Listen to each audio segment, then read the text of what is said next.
Hello, this is D, and I'm back with another video and a rare Saturday video. We have a huge update on the Microsoft ABK merger. We also have Florian Mueller doing a live spaces, giving us information on how he feels this deal will play out in the courts. And I gotta say, he does go in depth and gives us a bunch of new information and options on how Microsoft can close this deal. But the big news of the day is that Microsoft and Activision have jointly filed an opposition to the FTC. A lot of information actually has been sealed due to confidential information, but there also is a lot of new public information. So today we're going to look at Florian Mueller's Twitter page as he breaks it down on what's been filed, and he will give his opinion on it. I gotta say, this video is a must watch today. It's going to be pretty long, a lot longer than most of our videos, I'm going to be honest with you guys, but we're going to have a lot of information. And I gotta say that Microsoft, they're not playing around. They're coming out with haymakers and uppercuts. And I'm just going to give you guys a spoiler. The FTC doesn't stand a chance. Now, first, let's just get into Florian Mueller's Twitter spaces. We're going to come back afterwards and digest a little bit of what was said. Been fantastic. They were the first ones also, I think, to report that Microsoft was in fact analyzing the options for closing over the CMA. They were the first ones to report that the FTC, even after the EU clearance decision, was still unwilling to entertain remedies. So I think we're going to be a pretty interesting team, and I'll be there. Now, continuing on with the what will even those of us who are there not going to get to hear? They will definitely seal the courtroom for parts of this. There will be confidential business information that will be protected. However, those hearings and trials are more public than those filings, meaning that the hurdle, for example, for Sony to say this here is where we said something internally, or these here are some numbers, it's going to be higher, really, to get the judge to seal the courtroom than to just get that redacted in a motion or a complaint. So there could be interesting stuff there.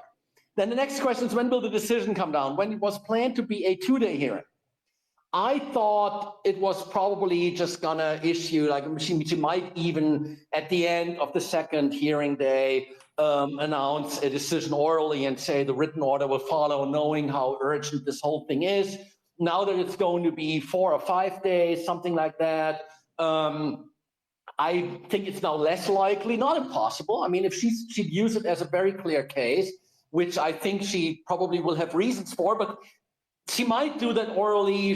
She might, even if she doesn't, I think those of us who are there are going to get an indication. So far, she's never really kept the cards close to her chest. She's always made it quite clear what she thinks a case turns on, what matters, and how strong the evidence is. So I'm optimistic that we are going to have a good idea, that we're going to see strong indications of the FTC losing, even if it takes a few more days for the decision, but it will probably take a few more days for that decision to come down. My estimate is like maybe, within about a week, it should come down, because she obviously does know about the urgency, and that's why the whole thing has been scheduled the way it has been.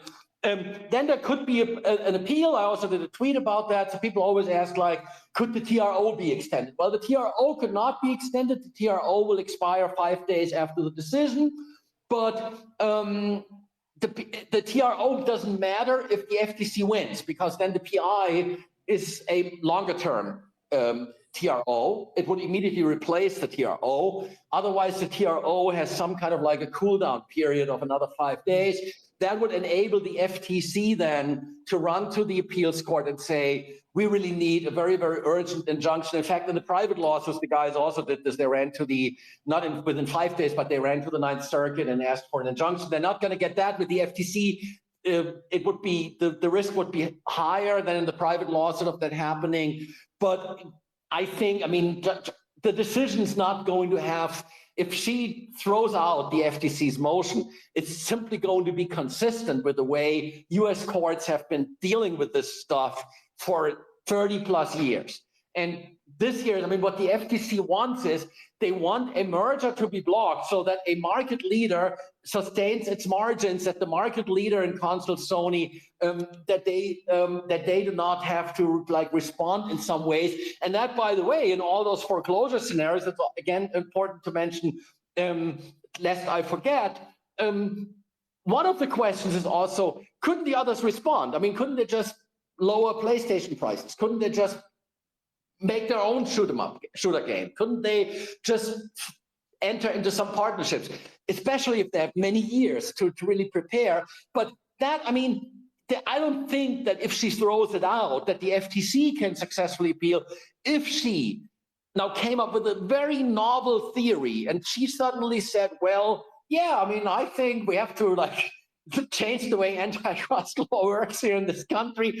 Then if Microsoft and ABK ran to the appeals court, then maybe the appeals court would immediately lift the injunction. But this is, I cannot imagine. She's an extremely rational, smart, and in my opinion, also likable judge. So I don't have any concerns, but theoretically, yes, those appeals are possible. Then the question is, if the FTC loses, I mean, they try the appeal thing and they lose again, the merger can close. So far, in each and every such case, the FTC then also dropped its like own proceedings, its own in-house case, because they didn't really expect that it was useful, a good use of resources, and that trying to litigate for years to then maybe get a divestiture for which the hurdle is reasonably high. In this case, let's face it, I mean, this here is a very unusual case. A lot of things that have happened here have been first, a lot of unprecedented things. This whole situation in which we are now is totally unprecedented and novel. And that's why I would not hold my breath that in this case, the FTC will really give up. So it could be that the merger closes and the August trial there nevertheless goes forward. It could also be, for instance, that the FTC is defeated, but that Microsoft and ABK extend the merger agreement. They have not done anything like that yet. They have not made any moves, but they did discuss the possibility as part of that UK appeal, and that they let the CAT rule. The CAT will hold its appellate hearing in late July, early August in London. That will be live streamed unless the judge is angry again. But he's really a nice judge. I mean, the way he was so authoritarian, he sounded so authoritarian when he suspended the live stream, but he's actually a great guy. And then now let's say they do this in late July, early August, and then the decision comes down late August or sometime in September. That's also possible. So there could be still even if this year, if this FTC motion gets defeated, I wouldn't rule out that maybe they still let the CAT rule in the UK, but obviously the logical thing would then be for the CMA also to settle, to agree to some kind of remedies deal, because losing would be a huge embarrassment for the CMA, and they would also have the risk of closing over. I mean, the CMA, if they don't settle, they don't know. I mean, it could be that suddenly on the 17th of July or so, they are informed that the merger has been closed, which would undermine their authority. Just wanted to give you a little bit of this procedural outlook, looking beyond this thing. First, we have those like that week roughly in that court in California, but ideally, thereafter, the CMA will also say they allow the parties to close the deal by the 18th or 17th or so of July under the current agreement. That is not the case. Then we will certainly see the UK appeal. We may even see the FTC trial, though it would be the first one, I think, in the FTC's history where they hold their own trial after the merger has already closed. This deal here is like no other. And frankly, after this one, I think any company of Microsoft's size, I mean, is going to be very careful about any acquisition of this size. I mean, maybe a 1 billion acquisition like that Amazon iRobot thing, they're still all going to try. But with like anything north of 5 billion or at least north of 10 billion, double-digit billion amounts, I mean, they all know what they are up to. They all know that they're going to have to suffer a lot. Now, that was a lot of information. Microsoft has a lot of routes that they can go here. Now, he expects the FTC to completely lose their case and that Microsoft would close the deal and wait for the CMA. There's also another option where Microsoft could actually extend the deal. and wait for the CMA to rule on it. Now, I personally don't believe that will happen. I think Microsoft, as soon as they get the opportunity to close this deal, they're just going to close it and wait for the CMA. But that is another option that they have. Now, the reason why I don't think they'll wait is that Florian pointed out that the FTC, they're most likely not going to quit on this. So even if they lose their preliminary injunction, they're still going to go ahead with their August court date. Now, at that point in time, if Microsoft won against the FTC and their preliminary injunction, they would close the deal. And at that point in time, even if the FTC won their court case, I only believe that fines could be imposed at that point. Now, let's just get into the filings that were made this week with Microsoft and Activision. This is once again coming from Florian Mueller. Like usual, I'll leave a link in the description down below. And if you guys aren't following him already, make sure you follow him. He's giving us such good information. And I gotta say, this is better than any book that I've read in the last 5 years. The ups and downs from this case is just crazy. And right now, we are at the home stretch. We're gonna find out this week, this upcoming week. We're going to find out what is going to happen in this deal. Now, I thought this would be about a 2-day case. Apparently, according to Florian, it's going to take about 4 to 5 days. And then the judge would take about 2 to 3 days to come to her conclusions. So we're definitely the home stretch right now, but let's just get on to Florian's account. Now, he goes on to say, I'll share some key quotes today. The U.S. antitrust agencies have rarely sought to enjoin vertical mergers and have lost every recent case which they have tried. Indeed, the FTC is asking the courts to be the first in decades to find a vertical merger unlawful. As for the foreclosure theory withdrawing COD from the rival platforms, they say the court doesn't just have to take their word for it. This is an exceptional case where the court can rely on actions rather than words. The point of commitment to bring ABK games to Game Pass, COD deal, and Nintendo offered to Valve, and Valve said they could rely on Microsoft anyways.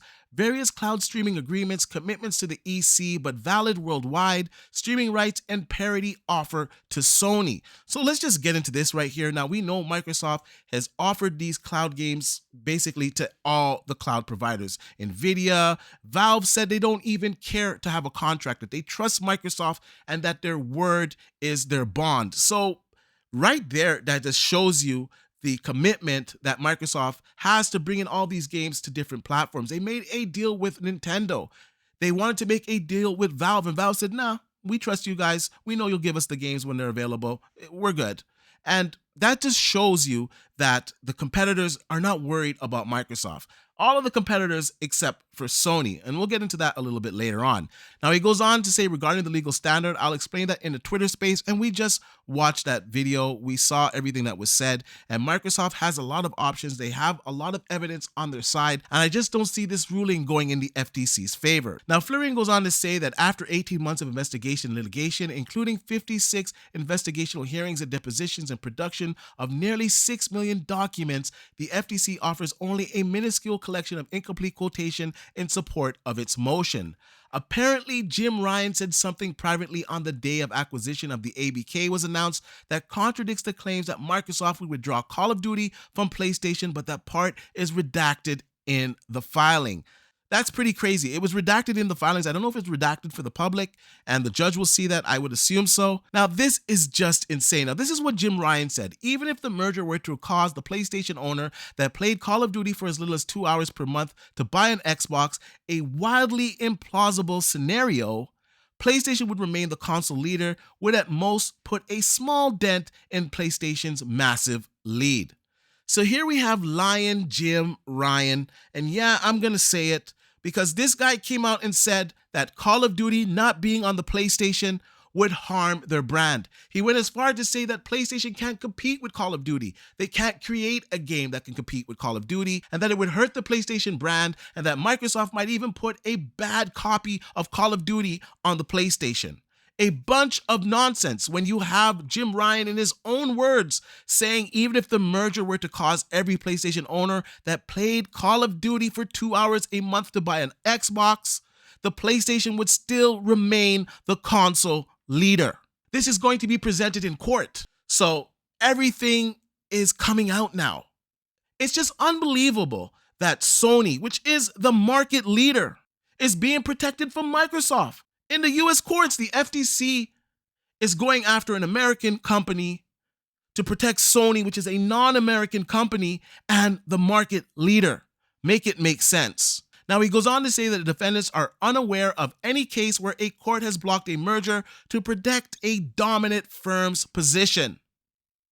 Make it make sense. Sony is the number one market in the world, not just the US, but in the world. Nintendo has been successful for years without Call of Duty, as was the dominant PC game store Valve Steam. COD is not essential. Once again, Sony has argued that COD is essential, that the PlayStation cannot survive without it. Yet we have Jim Ryan saying otherwise. We have Nintendo being successful without Call of Duty. We have Steam being successful without Call of Duty. The PC market is huge. It does not have the same games that the console does, yet it is still very successful. Heck, there are even different storefronts on PC that don't have the same games, yet they are still successful.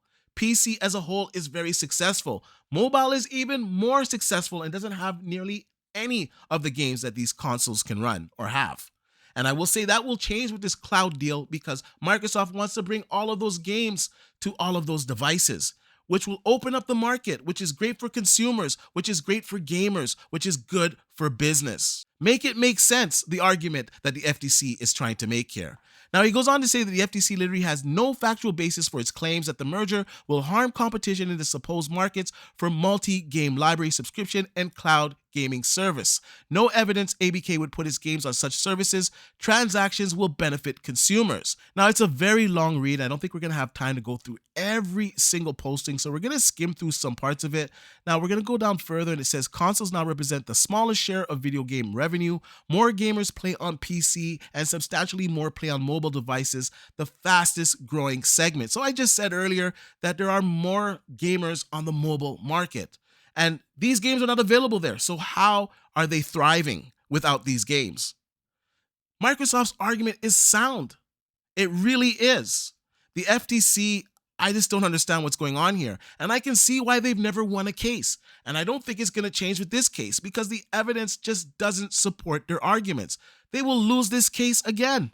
They will not get this preliminary injunction. I really don't believe they will. They have to prove their case. It's not like the UK where you can just say it. They have to prove it. And Microsoft is proving their case. They're proving that these games are not available on other platforms. But those platforms are thriving. They're doing well. They're doing even better than Xbox. Now, it goes on to say, in connection with Game Pass giving gamers great value for their money, the filing notes that Sony primarily puts old games in its service, focusing on customers to pay a higher per game fees to access new content. Sony fans must see that Jim Ryan is not on their side. And I just gotta agree with this statement wholeheartedly. Sony is not for gamers. They're all for the money. They really are. And I'll give you an example. I don't want to go too off base here, but I just recently got a Spider-Man collector's edition. Now, it's a great looking edition. I got to be honest with you guys. It comes with a 19-inch statue. It has Miles Morales. It has Spider-Man. They're both fighting Venom. It looks fantastic. You get 10 extra suits that are available in the game only with this limited edition. But you don't get a physical game, and it costs just as much as if it did have a physical game. It's a digital download. That is not beneficial for the consumer. That is not great value. It should be a lot cheaper. It's just a digital code. What are you charging for? So Sony is not for the fans. They really aren't. And there's even more to this. If you buy a physical copy of the game, you don't get those 10 suits. I just know that all the physical copies of Spider-Man, they do not include these 10 suits. And that's just not good for consumers. But that's neither here nor there. I just wanted to say or give an example on how Sony is not for the consumers. Now, he goes on to say the idea of cloud streaming of games is described as to let gamers play games on less highly powered and more affordable devices, particularly less developed nations. FTC says the market is the US only, so this means cloud gaming is not important to the US market. Now, they point to the recent comments by Sony CEO Ryan's boss that cloud gaming faces difficulties. It's tricky in technical and financial terms. So once again, this is more evidence that cloud gaming is not big and Sony is having, difficulties with certain things. It's not a service that's going to be widely adopted anytime soon. And it's still in its beginning stages. And it will grow, of course, in time, but it's not this big market. And Microsoft is the biggest leader in it, and they have the monopoly on it. It's ridiculous. It's 1 to 5% of gamers. It's crazy. And to make matters worse, Sony announced this week that they're bringing PlayStation 5 games to the cloud. So they oppose this deal. They oppose the cloud gaming aspect of it. They oppose Call of Duty going to Microsoft Studios. Yet they bring out a new cloud gaming platform. It's so obvious what is going on here.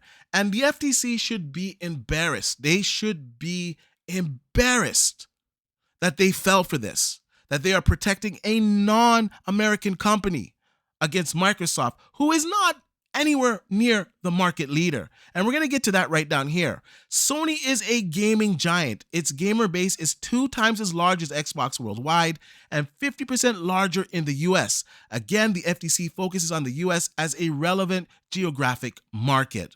So right here, you have the numbers, you have the documents, you have this being put into evidence that Sony is 50% larger in the US. Now, I know you got some fans out there saying, yeah, Xbox sucks, Xbox dead. Listen, the whole purpose of Microsoft getting these studios up and running is to compete with Sony.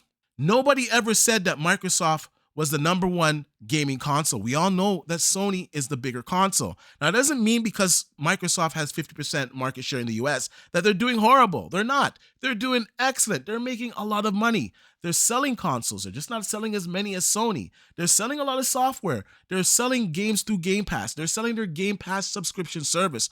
They're making money. I believe the last quarter they reported $1 billion. So let's just nip that in the butt because I know there's going to be some idiots in the comments down below typing that nonsense in.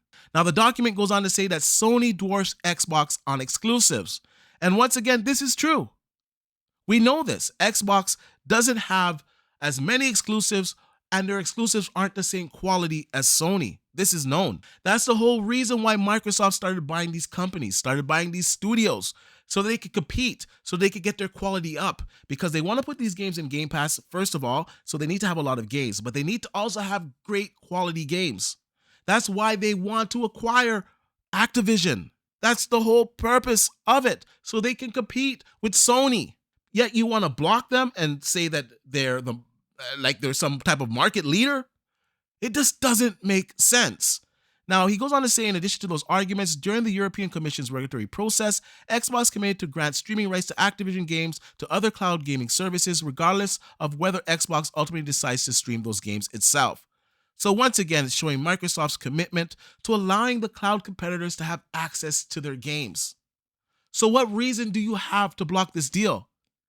These companies are happy because now they have their foot dipped into the water. They're now able to compete. This is good for the other companies. It's good for the economy. It's good for business. Now, it goes on to say the lone exception is the United Kingdom, CMA, but like the European Commission and other global competition authorities, the CMA rejected the FTC's core theories of harm here, tied to the console foreclosure and subscription service foreclosure, and they're appealing. Now, we, of course, know that they didn't block it for the same reasons of Call of Duty and all the stuff that's going on with the PlayStation on the FTC. They threw that out, and all the other regions threw that out. They didn't think that was credible. Some of them felt that the cloud was credible, and they said, you know what, this is the remedy. Allow the competitors to have access to these cloud games. Microsoft said, okay. The CMA didn't even give Microsoft this option. I believe Microsoft put it on the table, but the CMA rejected it. They weren't even taking their calls. So they didn't want this deal to work out in the first place, because there was ways around it. They could have worked out that deal. You can't tell me they couldn't have worked out that deal. Their numbers are wrong, and that's why the CMA is going to lose their case. 1 to 5% of gamers use cloud gaming, yet they put in all of the Xbox Game Pass members into cloud gamers. Make it make sense. The EU didn't agree with them, and we are where we are with the CMA. Now, it goes on to say they demonstrate the extent of which PC is an alternative gaming platform to consoles. In 2022, all but the top 30 Xbox titles and all but 3 of the top 30 PlayStation titles were available on PC. Yet PC is thriving. It has more gamers than Xbox and PlayStation. They also demonstrated that all of their Xbox titles were available on PC, all but one. But Microsoft is bad for competition. It's kind of obvious what's happening here. So once again, proving the point that Call of Duty and some of these games not being on PlayStation doesn't affect its ability. We have Jim Ryan's own words saying that it will not affect them. And if it did, it would just be a tiny little dent and they would still be the market leaders. So he's not even worried about it. He's not sweating about it. But he's out here lying, saying that Call of Duty will ruin the PlayStation brand. We can't compete with that game. It's too big. We can't even make a game. It would take us 15 years to even have a game that would approach Call of Duty. Now, it goes on to say that subscription services such as Game Pass or Sony PlayStation Plus are not their own market, but rather an alternative way for consumers to pay for consoles, PC, or mobile games that are otherwise offered as a standalone, buy-to-play, or free-to-play games. Now, he referenced some class action lawsuit over Apple Arcade that a judge dismissed and some of the similarities to it. We're going to kind of skip over this part because, like I said, there's a lot to digest. And if you want to see it in its entirety, you can click on Florian Mueller's link in the description down below. Now, it goes on to say that Microsoft and ABK say that the FTC must account for those economic realities, Microsoft's commitments, and contracts in trying to meet its burden of proof, rather than relying on assumptions and simplifications that are not supported by real-world facts. And once again, like I said, in the US courts, you have to prove it. It's not hearsay. It's not, I think it's going to damage it. You have to prove that it will damage it and how it will damage it. And they just don't have the evidence because, number one, the cloud market is non-existent. Number two, Sony is the market leader by far. We have Jim Ryan once again saying in his own words that this would not hurt them, that they would still be the market leaders. Now, it also goes on to say the only plausible reason why Sony has declined to sign the deal that it was offered is not because it fears foreclosure, which it could prevent with a stroke of a pen, but because it believes the transaction will make third-place Xbox a more effective competitor. And this is what it all boils down to. Sony doesn't want Microsoft to be able to compete, so they're trying anything they can to slow this deal down. They're trying any method, hiring all the lawyers they can to block this deal. You know, there's people that work in the CMA, a senior leader that used to work for the firm that is representing Sony. Many feel that's a conflict of interest. It's very interesting that he's a senior director and he had a lot to do with the deal being blocked in the CMA, and that he also used to work for this firm that Sony is using to represent them right now. You can't tell me if you've worked for a firm for years that you don't develop relationships. You don't develop some type of loyalty. I'm not saying that's what happened here, but I'm saying it has to be looked at. Sony is scared because they know with this deal going through, it's going to be a whole new level of competition. And we've seen recently with Sony's show, they didn't really have a lot of games to show. They didn't. It was a lackluster showing from Sony. They basically showed us some VR games and Spider-Man. And that was it. Microsoft closes this deal. They have all the Activision Blizzard games. They enter the mobile market. They are going to make a dent. These games are going to be available on cloud, on multiple devices. The Game Pass subscription service will definitely grow. There's no doubt. A lot of these games are day and date, which brings me to the next point here. The day and date release on Game Pass will be good for consumers, though Sony would rather charge $70 for each new release. A reason to approve this deal is because the antitrust laws were enacted for the protection of the competition and not the competitors. The antitrust laws do not protect the dominant firm's profit margin. And for real, this is a mic drop. They're really presenting their case here. And looking at all the documents here and knowing the case, because I know you guys have been following this case, some longer than I've been following it. The evidence just does not support what the FTC is saying. The CMA is equally ridiculous with their claims. Now, it goes on to say that Microsoft and ABK are not aware of any situation where a publisher has chosen to take an exclusive or existing game franchise that is a multiplayer and offers cross-platform play. There is no reason to believe that this would be the first. Now, we know that they got, I believe it was Minecraft, that remained cross-platform. Most of the games that were acquired in this deal that are multi-platform games, they're going to remain multi-platform games because Microsoft has done it in the past when they bought studios that offered multi-platform games. So once again, they're proving that they have no intentions of removing these games from the platform. Sony can have access to them. They've given them a contract. Sony refuses to sign this contract. So if they're so worried that they're going to lose Call of Duty, they have a contract that they can sign to ensure that they don't lose it. If they're worried, oh, Microsoft is going to bork Call of Duty on PlayStation, they're going to give us an inferior version, they can work that into the contract. And furthermore, we know that Microsoft wouldn't do that. The outrage from gamers would be horrendous. That's just not going to happen. Now, that's something I do believe Sony would do. I'm just being honest here, because they don't play by the rules. It's just the way that it is. Now, the FTC's expert Robin Lee claims that withholding Call of Duty from the PlayStation would result in a 5% increase in Xbox console share. Microsoft and ABK have an expert who counters that absurdity, Professor Dennis Carlton from Chicago. So they're going guns blazing. They're ready. They're prepared for this case. I believe that their evidence speaks for itself. Now, this is a really huge read. So like usual, I'll leave it in the link in the description down below. We pretty much covered a lot today. Florian gave us some real in-depth analysis on this court case, how he feels it'll play out in court, how he feels the ruling will go. He gave us some examples of previous rulings. Microsoft has a host of options here. I do believe the FTC will lose this case. We're going to find out shortly because it begins in the upcoming week. So the FTC, I believe, they kind of played their hand here. I think they were better off waiting until August and seeing what happens with the CMA.